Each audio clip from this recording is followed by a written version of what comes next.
حضرت ابو امامہ باہلی رضی اللہ تعالی عنہ آپ سے مروی حدیث پاک ہے.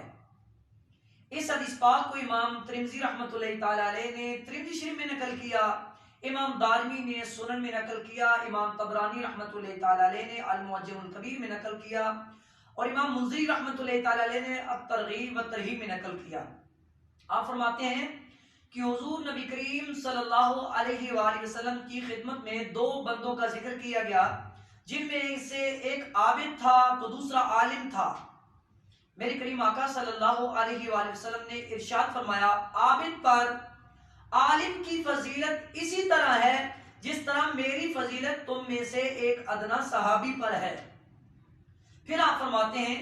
کہ اللہ کریم جل جلالہ اور اس کی سارے فرشتے اور زمین اور آسمان کی ساری مخلوق، یہاں تک کہ چونٹیاں اپنی بلوں میں اور مچھلیاں دریاؤں اور سمندروں میں اس شخص کے لیے رحمت کی دعا کرتے ہیں جو شخص لوگوں کو بھلائی کی تعلیم دیتا ہے.